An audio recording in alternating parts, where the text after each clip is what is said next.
Good morning, ladies. Happy Monday. I hope this message finds you well. It is Monday. It is a new week. Had a crazy, nice, busy weekend. And then time to relax as well as get everything organized in the house. So it was perfect. I got to see my son. Graduates from the academy in 7 days. Just graduating the academy. Not that he'll be a senior walking in August. But I mean, it's a program. It's an academy, so you have to do anything like West Point and other things like that. So it was awesome. And he actually said, "Mom, thank you for taking me.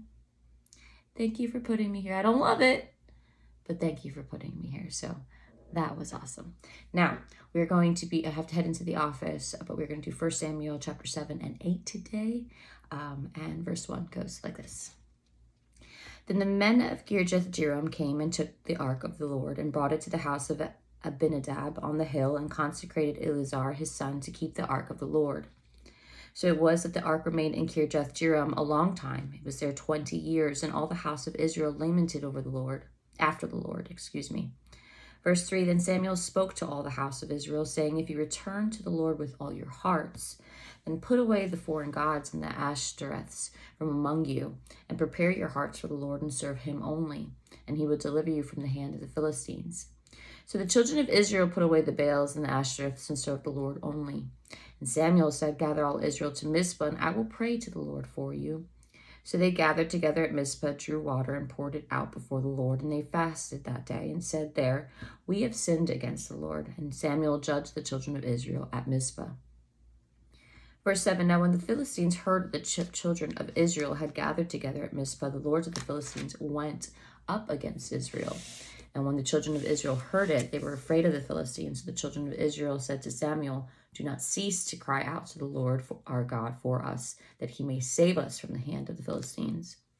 And Samuel took a suckling lamb and offered it as a whole burnt offering to the Lord. Then Samuel cried out to the Lord for Israel, and the Lord answered him. Now as Samuel was offering up the burnt offering, the Philistines drew near to the battle against Israel. But the Lord thundered with a loud thunder upon the Philistines that day, and so confused them that they were overcome before Israel. And the men of Israel went out of Mizpah and pursued the Philistines and drove them back as far as Beth-kar. Then Samuel took a stone and set it up between Mizpah and Shen and called its name Ebenezer, saying, thus far the Lord has helped us. Verse 13, so the Philistines were subdued, and they did not come anymore into the territory of Israel. And the hand of the Lord was against the Philistines all the days of Samuel. Then the cities which the Philistines had taken from Israel were restored to Israel from Ekron to Gath. And Israel recovered its territory from the hands of the Philistines. Also there was peace between Israel and the Amorites.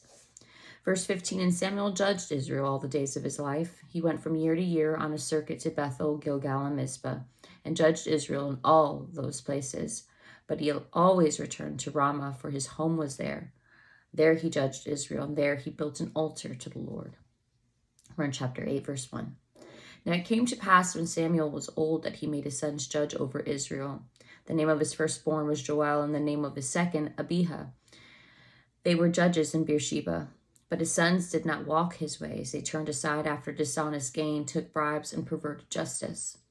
Then all the elders of Israel gathered together and came to Samuel at Ramah and said to him, look, you are old, and your sons do not walk your ways. Now make us a king to judge us like all the nations. But the thing displeased Samuel when they said, give us a king to judge us. So Samuel prayed to the Lord, and the Lord said to Samuel, heed the voice of the people in all that they say to you, for they have not rejected you, they have rejected me, that I should not reign over them. Verse 8, according to all the works which they have done since that day, that I brought them up out of Egypt, even to this day, with which they had forsaken me and served other gods. So they are doing to you also. Now therefore heed their voice. However, you shall solemnly forewarn them and show them the behavior of the king who will reign over them. So Samuel took all the words of the Lord to the people who asked him for a king. And he said, this will be the behavior of the king who will reign over you. He will take your sons and appoint them for his own chariots and to be his horsemen. And some will run before his chariots. A little nasally today. He will appoint captains over his thousands and captains over his 50s, will set some to plow his ground and reap his harvest, and some to make his weapons of war and equipment for his chariots.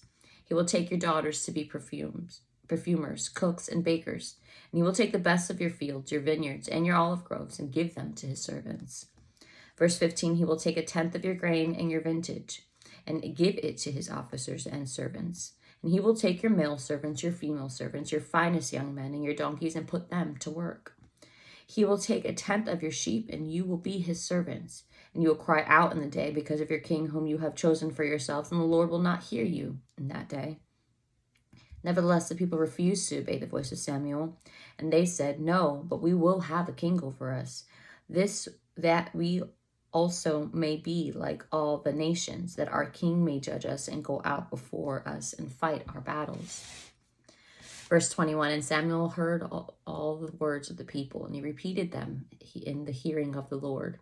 So the Lord said to Samuel, "Heed their voice and make them a king." And Samuel said to the men of Israel, "Every man go to his city." And that is all for today's Bible study. Picking a king so they can judge us. It's crazy. It's crazy. But, I mean, it's what we're dealing with today, too. So, I mean, I'm still trying to get that. But let's have an awesome day. Hopefully you enjoyed Bible study. We're going to get deeper and deeper into the chapters, and it's going to get tricky. Probably going to face some topics, but hey, that's what we're here for. Hear about the truth, break it down, see how it provides us assistance in the life that we're living today. So let's have an awesome week. Let's start this. Let's go. Stay blessed. Talk to you soon.